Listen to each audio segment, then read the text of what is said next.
Hello दोस्तों, Ganesh furniture में आपका स्वागत है। तो दोस्तों आज हम लोग देखने वाले numericals based on multiple correlation. तो दोस्तों चलो वीडियो को स्टार्ट करते हैं।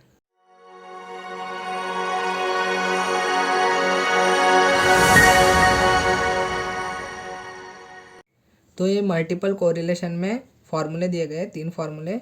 तो इसमें R A dot B C यानी जो ए है वो डिपेंडेंट वेरिएबल है,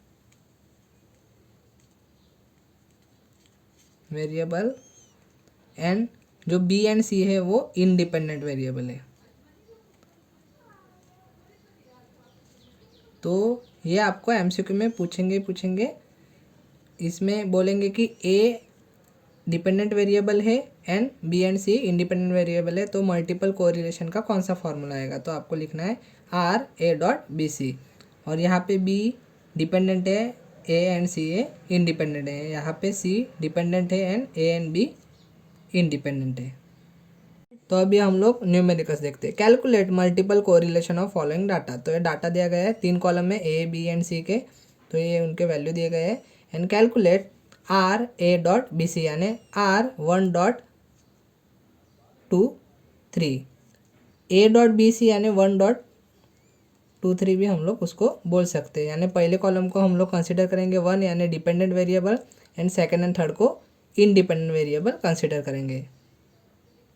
तो आपको as it is table exam में बनाना है 1 2 3, देन D1 यानी डिफरेंस, देन D2 यानी सेकंड वाले का डिफरेंस, एंड D3 यानी थर्ड वाले का difference, then D1 square, D2 square, D3 square, and D1 into D2, D2 into D3, and D3 into D1।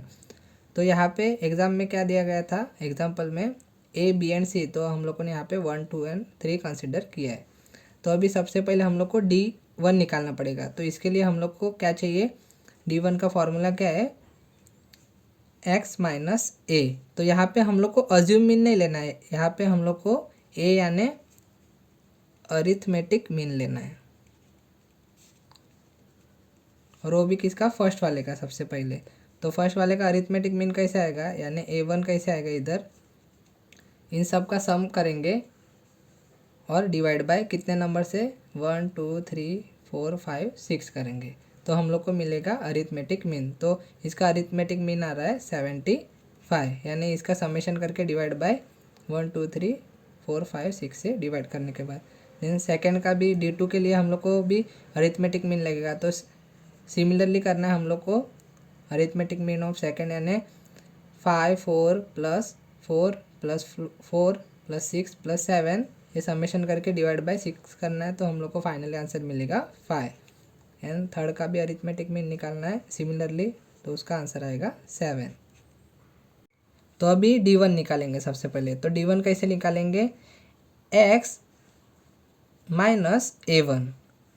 तो 1 निकाल रहे इसलिए हम लोग अरिथमेटिक मीन फर्स्ट का कंसिडर करेंगे, D2 के लिए हम लोग सेकंड का कंसिडर करेंगे, D3 के लिए थर्ड का।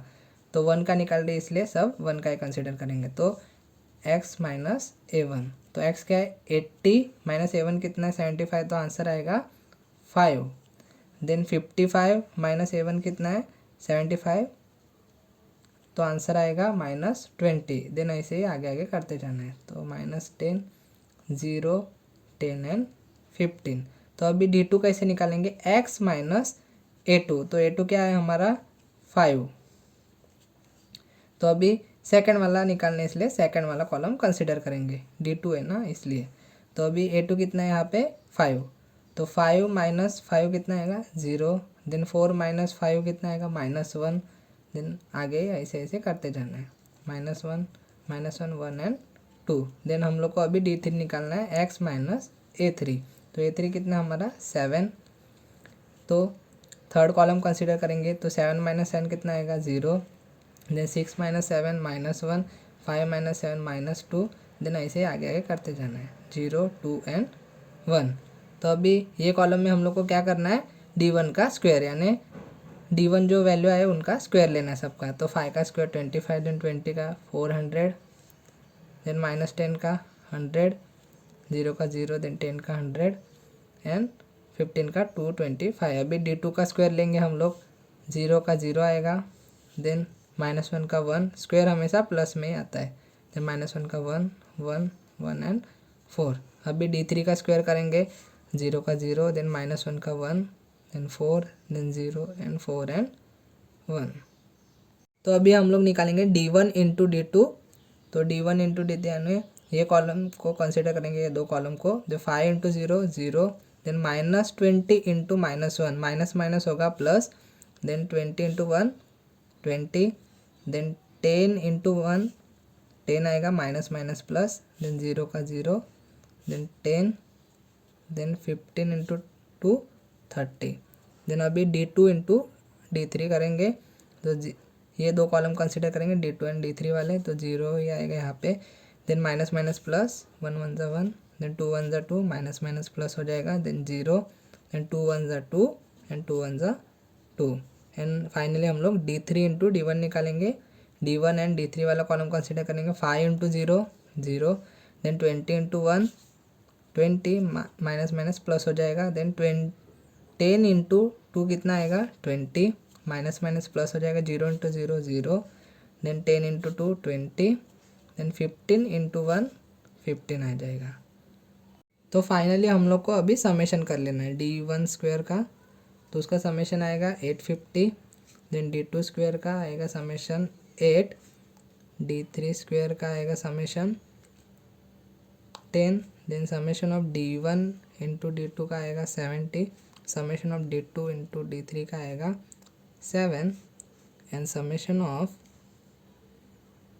D3 इंटू D1 का आएगा 75। इनका समेशन करने की कोई ज़रूरत नहीं है, वो आपको वैल्यू फॉर्मूले में पुटअप नहीं करने हैं। तो अभी स्टेप वाइज हम लोग इसको सॉल्व करेंगे। तो स्टेप 1 यानी हम लोग अभी स्टैंडर्ड डेविएशन निकालेंगे सबका। तो फर्स्ट स्टैंडर्ड डेविएशन निकालेंगे 1 वाले का। तो 1, तो उसका फॉर्मूला क्या है, summation of D1 square divide by n। तो समेशन ऑफ D1 स्क्वायर कितना आया हमारा 850, देन n कितना है टोटल 1 2 3 4 5 6, देन आंसर आएगा उसका 141.666, देन उसका जब हम लोग स्क्वायर रूट लेंगे तो आंसर आएगा 11.902। ऐसे ही हम लोग को सेकेंड एंड थर्ड का भी स्टैंडर्ड डेविएशन निकालना है। Summation of D2 square divide by n, then D2 square 8 है, divide by n 6, 1.333, then final answer आएगा 1.154 स्क्वायर रूट के बाद। Then third standard deviation of third का summation of D3 square divide by n, D3 square कितना है 10 divide by 6, 1.666, and उसका जब हम लोग स्क्वायर रूट लेंगे तो आंसर आएगा 1.290। अभी स्टेप 2 में हम लोग r निकालेंगे, r का वैल्यू। तो फर्स्ट r 1 इंटू 2 निकालेंगे। तो उसका फॉर्मूला है समेशन ऑफ D1 और D2 इंटू D2 और divide by n into standard deviation of 1 into standard deviation of 2। तो summation of D1 into D2 हम लोग को वो कॉलम में मिल गया था, तो उसका आंसर क्या था 70। तो यहाँ पे हम लोगों ने सिंपली सॉल्टेड में लिख लिया है। तो summation of D1 into D2 है 70, देन n कितना था 6, then standard deviation of first का क्या था 11.902, and standard deviation of second का 1.154। तो इसको जब हम लोग सॉल्व करेंगे तो फाइनली आंसर मिले 0.8495, और इसका हम लोग को स्क्वायर लेना है क्योंकि फार्मूला में स्क्वायर की ज़रूरत है। तो r स्क्वायर 1 2 क्या आएगा 0.8495 का हम लोग को स्क्वायर लेना है, तो उसका आंसर आएगा 0.7216। ऐसे हम लोग को r23 भी निकाल लेना है। Summation of D2 into D3 divide by n into standard deviation of 2 and standard deviation of 3। तो summation of D2 into D3 कितना है 7, देन n था 6, then summation standard deviation of 2 क्या है 1.154, स्टैंडर्ड डेविएशन ऑफ 3 क्या है 1.290। तो इसको जब हम लोग सॉल्व करेंगे तो फाइनल आंसर में 0.7838, और उसका भी हम लोग को अभी स्क्वायर लेना है। तो r स्क्वायर 23 क्या आएगा 0.7838 का स्क्वायर 0.6143। और फाइनली हम लोग को निकालना है R13, summation of D1 into D3 divide by n, standard deviation of 1 into standard deviation of 3। तो summation of D1 into D3 क्या है 75, n कितना है 6, स्टैंडर्ड डेविएशन ऑफ 1 है 11.902, स्टैंडर्ड डेविएशन ऑफ 3 क्या है 1.290। तो इसको जब हम लोग सॉल्व करेंगे तो फाइनल आंसर मिलेगा 0.8141, और इसका भी हम लोग को स्क्वायर लेना है। तो R² का क्या आएगा 0.6627। तो फाइनली स्टेप 3 में हम लोग को फॉर्मूला लिख के उसमें वैल्यू पुटअप करना है। तो हम लोग को क्या निकालने बोला था R1.23, यानी डिपेंडेंट वेरिएबल 1 और 2 और 3 इंडिपेंडेंट वेरिएबल। तो उसका फॉर्मूला क्या है R² 1 को इसके साथ कॉम्बाइन करना और 1 को 3 के साथ। तो R² 12 आ जाएगा plus R² 13 minus 2 into R12 R23 and R13 divide by 1 minus ये लिखना है इंडिपेंडेंट वेरिएबल है यहाँ पे R² 23। तो सिंपली यहाँ पे हम लोग को वैल्यू पुटअप करना है। तो R² 12 कितना है हमारा 0.7216, यहाँ R² 13 आया हमारा 0.6627, देन माइनस 2 इंटू R12 कितना है 0.8495, देन R23 आया हमारा 0.7838 इंटू R13 आया हमारा 0.8141 डिवाइड बाय कितना है हमारा 1 माइनस R² 23 हमारा कितना है 0.6143। तो इसको जो हम लोग सॉल्व करेंगे तो फाइनली आंसर मिलेगा अंडर रूट ऑफ 0.7783। तो इसका जब हम लोग स्क्वायर रूट लेंगे तो फाइनली आंसर मिलेगा 0.88। ये हमारा फाइनल आंसर आ गया। तो फाइनली हम लोग को अभी कंक्लूजन लिखना है। तो कंक्लूजन क्या आएगा final answer is 0.88 which is in between 0 to 1. So variables are correlates with each other. इसका आंसर आपको 0 to 1 के बीच में आना चाहिए। तो अभी सम में क्या दिया गया है सेकंड वाले R12 दिया गया, R13 एंड R23 के वैल्यू दिए गए। और क्या बोला है कैलकुलेट करने, calculate multiple correlation considering first variable age dependent variable, यानी हम लोग को क्या करना है first dependent 1 dot and second and third independent variables. तो ये हम लोग को कैलकुलेट करना है। तो इसका फॉर्मूला लिख लेते हैं सबसे पहले R1.23, तो R² 1 के साथ 2 को कॉम्बाइन करना और 1 के साथ 3 को 1 2 then R² 13 minus 2 into R12 R23 and R13 minus 1 minus divide by 1 minus क्या आएगा बचा हुआ इंडिपेंडेंट वेरिएबल R² 23। तो इसके वैल्यू हम लोग को लगेंगे अभी R² वाले।